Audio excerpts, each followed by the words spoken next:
Cette semaine, je suis tombé sur un reportage sur France 2 dans le journal de 13h sur comment bien manger aujourd'hui. Il faut qu'on fasse attention à nos repas quotidiens, essayer de ne pas manger trop sucré, trop salé, trop gras. Et dans le même temps, on a une industrie qui, elle, nous propose des produits toujours trop gras, toujours trop sucrés, trop salés. J'ai écouté avec impatience la réponse qu'allait nous proposer la journaliste. Essayer des applications mobiles avec notre portable pour scanner les codes barres des produits, voir si ces produits sont sains, sont bons, sont sans additifs. Trop de gras, de sel, de sucre ou d'additifs parfois nocifs.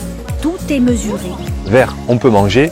Rouge, à nos risques et périls. Le problème, c'est que j'ai essayé au potager, ça marche pas du tout. Une autre application aussi nous dit si les additifs qui sont dans le produit qu'on va manger, sont potentiellement cancérigènes ou pas, ou du moins sont controversés. Nocif. Le nitrite de sodium, identifié comme probablement cancérigène par le Centre international de recherche sur le cancer. Pour manger sainement, je dois bien choisir mes produits, certes, mais aussi bien connaître les applications que j'utilise. Pour manger sainement, je peux aussi tout simplement faire un potager. Alors bienvenue dans ce nouvel épisode, sans gras, sans pesticides, sans sel, sans sucre et surtout sans code barre.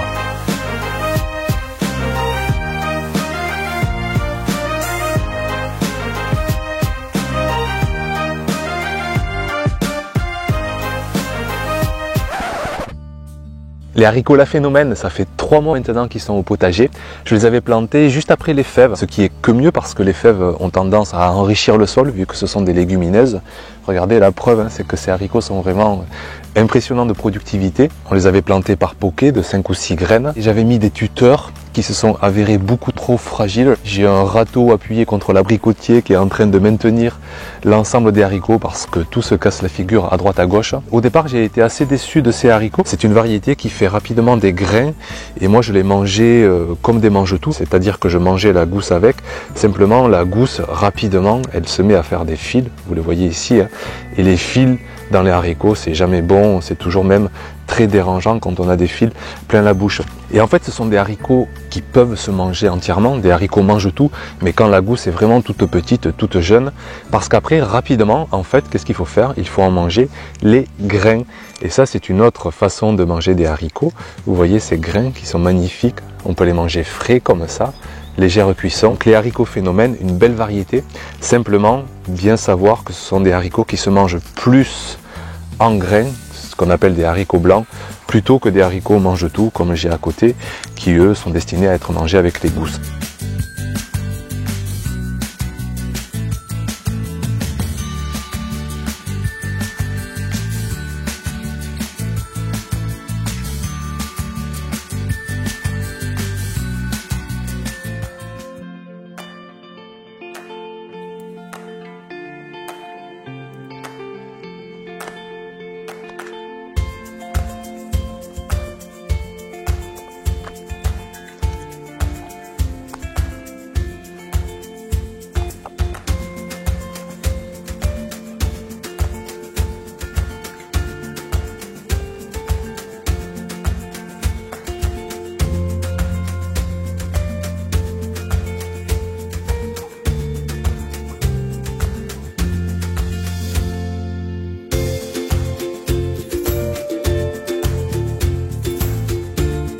On va essayer de récolter un deuxième plant de patates douces. Le premier, il est déjà tout mangé.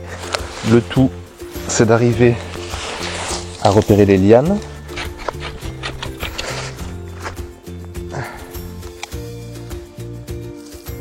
Ah, il a l'air bien joli là aussi.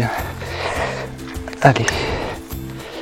C'est toujours original à voir. Ouais, on en a encore des très belles. Celle-ci est bien costaud. Là, on a encore de quoi faire un bon repas pour 4. Qu'est-ce qu'elle est jolie là encore. Il n'y a plus qu'à nettoyer tout ça et on va en goûter bien quelques-unes crues et puis d'autres cuits parce que c'est déjà tellement bon cuit qu'on va se régaler. Avec la récolte du jour qui commence à être du coup bien conséquente. Cet été, j'ai découvert une chaîne qui s'appelle Jink Go. Je vous mets une vidéo de Guillaume, même pas déjà 18 ans. Il avait déjà réalisé un film sur différentes alternatives à l'agriculture intensive. C'est une personne très impliquée, très dévouée. Si tu es tout simplement curieux à propos de ce défi-là, en fait, de faire 1 tonne de légumes bio en 1 an, je t'invite à t'abonner en fait, à cette chaîne YouTube. Il y a une vidéo chaque semaine et j'espère de pouvoir t'apporter justement un peu, partager avec toi, disons, cette aventure. Alors prenez 10 secondes pour aller voir sous la vidéo, je vous ai mis le lien vers sa chaîne. Abonnez-vous, vous savez que c'est toujours important pour une chaîne YouTube d'avoir des abonnés, pour avoir de la visibilité. Merci pour ce que tu fais, bonne continuation, bon vent, plein de belles choses pour toi et surtout pour les causes que tu défends.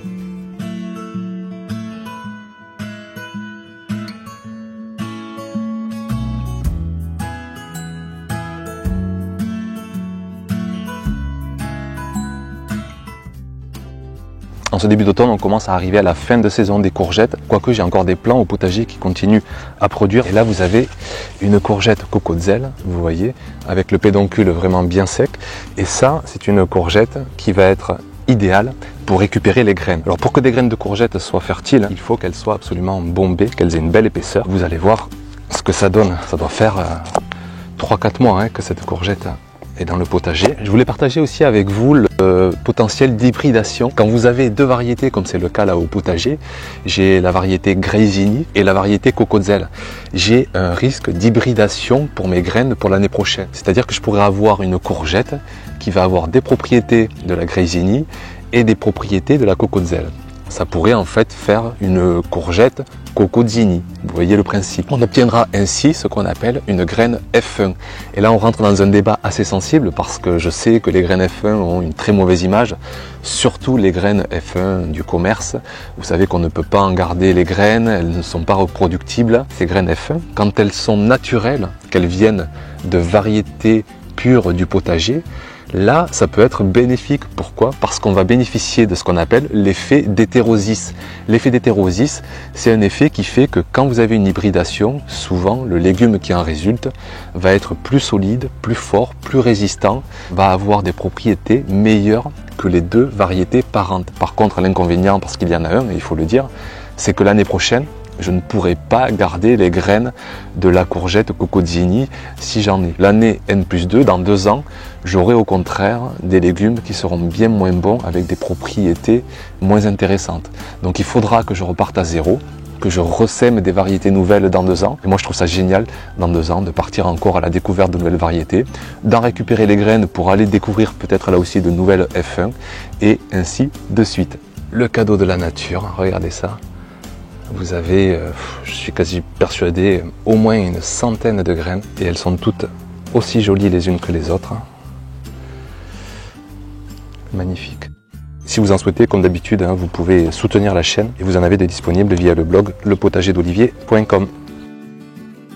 J'essaie de continuer les semis d'automne, tant bien que mal. La pluie est toujours absente, on a 0 goutte d'eau depuis presque bientôt 2 mois, le vent et le soleil tous les jours, ça devient vraiment très difficile pour le potager tant qu'il ne pleut pas et tant qu'on a cette météo aussi aride, je vous avoue que c'est très difficile. Je continue à semer en serre, dans des bacs, dans des godets et je transplante petit à petit au potager. Ici du mesclun en barquette que je vais encore laisser un peu pousser et que je vais aller mettre au potager d'ici peu, de la laitue, des petits plants de mâche, des petits plants de navet aussi qui vont aller au potager. Vous voyez que les racines ne dépassent même pas en dessous. Je vais carrément enlever la motte entière, le mettre au potager et pas de souci. Des petits plants de choux aussi qui vont continuer à aller au potager. Un semis d'épinards avec un très bon taux de germination. On voit que pratiquement 100% des graines ont germé. Donc là aussi, petit à petit au potager. Avec ce temps, cette sécheresse, ce soleil, ce vent, trop difficile d'aller arroser constamment un semis.